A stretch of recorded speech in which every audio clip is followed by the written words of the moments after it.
Tra un po' viene Chiara Rai perché voleva avere, così per fare un'intervista, non so se a me o a te. Non so. È la giornata giusta. Buonasera, sono ecco. fortunata questa sera. Eccoci. È un onore perché ho Rino Barillari, The King, e il prefetto Tagliente. È super, Yeah. perché è la storia di questo paese, è un uomo che ha fatto sorridere e amare questa patria. È vero. E poi io sono venuta per parlare di Roma, quindi io la voglio chiamare questore perché... Sì, io. Oppure capitano. Perché io sono il capitano che con Rino correvo sui tetti di Roma, nelle Una gallerie città- dei pubblici servizi. È una città spietata, una città che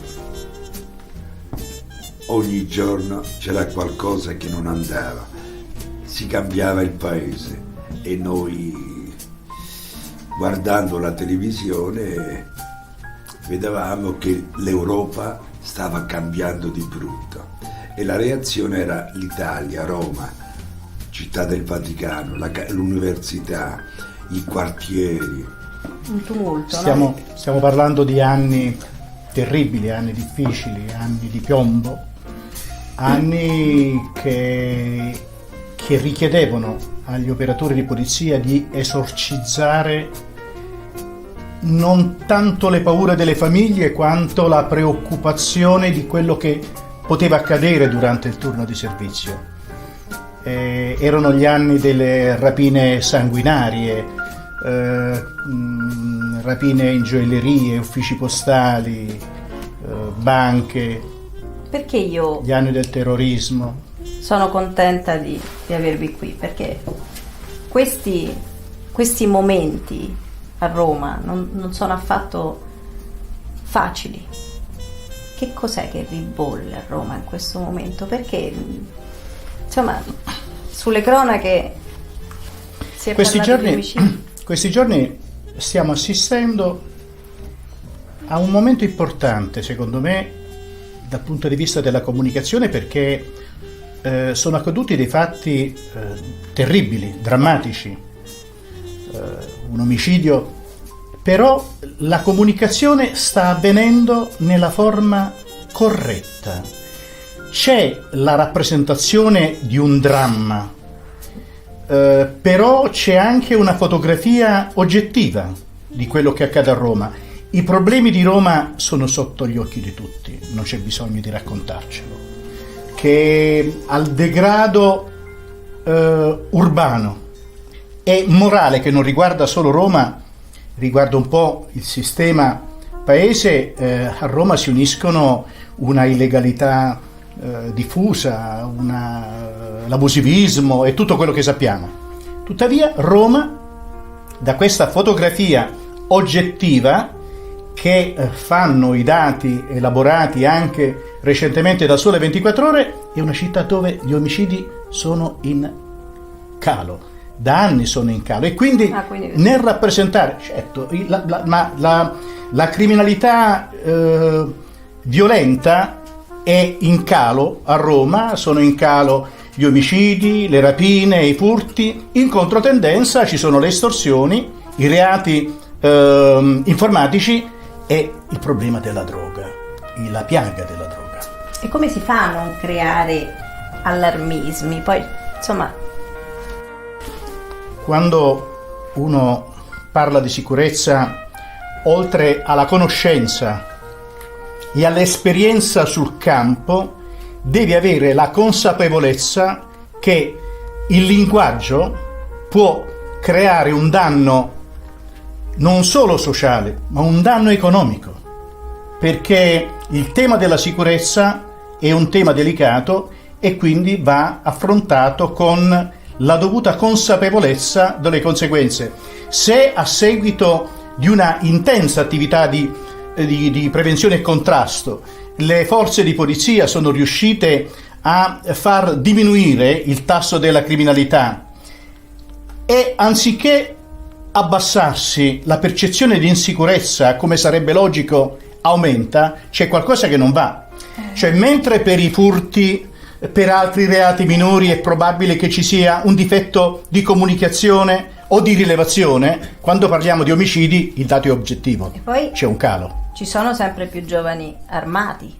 Come mai questo fenomeno?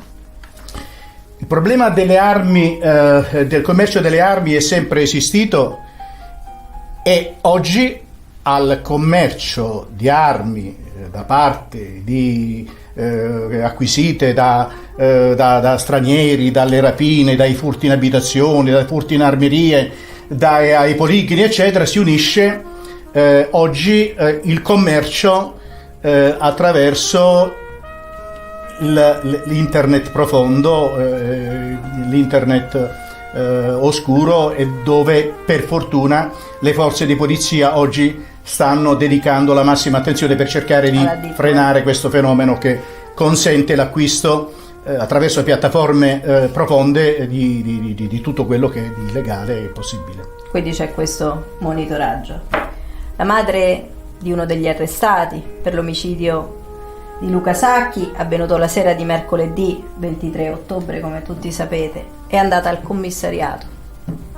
Possiamo definirla una madre coraggio, è andata al commissariato e ha denunciato il proprio figlio. Io Dirino, tu che vuoi? Io penso che è una donna da ammirare, massimo rispetto, responsabile, anzi direi che bisogna che tutti quanti noi gli diamo una mano, un incoraggiamento, perché è sempre il figlio. Io mi ricordo quante mamme si vendevano la fede per comprare la droga per i figli. È sempre una mamma, massimo rispetto, e secondo me gli inquirenti dovrebbero stare più vicino a lei, perché ha dato un esempio per me esemplare, ma per gli altri no. Io penso che questa donna, questa mamma, merita il rispetto sociale e istituzionale. Non è facile denunciare, far arrestare un figlio, ma voglio dire che a questa mamma si unisce l'altra mamma, quella di Trieste, che ha segnalato alla polizia il figlio che aveva, sto parlando dell'omicidio del 4 ottobre nella questura di Trieste. La mamma e il fratello dell'autore di questo fatto gravissimo, di questo omicidio duplice, aveva segnalato alla polizia che il figlio aveva rubato un motorino. Cioè è necessario riflettere sul dramma di questi genitori. E questi sono dati che non sono... Ed è necessario fare una riflessione, un'attenta riflessione sull'anello debole di una catena che probabilmente richiede un'attenzione all'eventuale affievolimento della potestà genitoriale. Siamo sicuri che oggi i genitori hanno tutta la potestà genitoriale per impedire a un figlio adolescente di uscire quando gli si dice di non uscire? È un tema sul quale è necessario fare delle riflessioni che non possono fare certo le forze di polizia. Molto approfondite riflessioni. Cosa si può fare per arginare questa piaga sociale, questa criminalità sempre più sanguinaria, sempre più forte? Ma qui io vedo un cambiamento di una criminalità che da quella delle bande armate e delle associazioni per delinquere, per fare rapine sanguinarie ed altro, fatta da adulti con uno spessore criminale, oggi c'è un cambio generazionale. Ci sono sempre più giovani armati che utilizzano l'arma per motivi futili a volte, cioè perdono il controllo, perdono la ragione e commettono omicidi efferati come quello che sono. Che cosa bisogna fare? Qui ci sono degli anelli deboli, cioè io sono abituato a distanza di tempo di fare una riflessione, un punto di situazione per vedere i punti di forza di quello, dell'attività che stiamo facendo e le criticità. Qui da tempo noi vediamo impegnati tutti gli anelli della catena, la magistratura, il Parlamento, le istituzioni penitenziarie, le forze di polizia, la stampa, tutti a parlare di legalità. Andiamo nelle scuole a parlare di legalità, addirittura le forze di polizia, oltre a fare l'azione di prevenzione e contrasto, si sono impegnati anche ad andare nelle scuole per parlare dei temi della legalità, del bullismo. È sufficiente? Io ritengo di no, perché la personalità umana è costituita da vari fattori. Certo, i tempi televisivi non sono idonei per... La personalità umana è costituita da vari fattori organici, psichici e ambientali. In passato l'ambiente della famiglia, della scuola, le relazioni sociali e l'ambiente lavorativo contribuivano a formare la personalità nella fase di evoluzione. Oggi l'ambiente è idoneo a scoraggiare di uscire fuori dai binari della legalità? Se siamo tutti insieme a parlare di legalità da decenni e ancora non riusciamo a ridurre il problema del bullismo, della violenza, della criminalità minorile, della criminalità più violenta e aggressiva, evidentemente c'è una riflessione da fare. La prima riflessione è sulle misure alternative alla detenzione, la seconda riflessione è quella sul ruolo della famiglia, sul ruolo della scuola, che non voglio colpevolizzare perché più di quello che fanno oggi forse non potrebbero fare. Forse è necessario rivedere il modello di comunicazione ai giovani per indurli ad una maggiore rispetto delle regole, perché le devianze minorili portano poi a fenomeni come quello che si sono a un degrado morale. Quindi occuparsi dell'anello debole. Occuparsi dell'anello debole, questa è importante riflessione. Certezza della esecuzione carceraria per arrestati e condannati. Ma io per dare una risposta devo fare un esempio, altrimenti non si può spiegare in poco tempo. Certo. Qualche giorno fa a Roma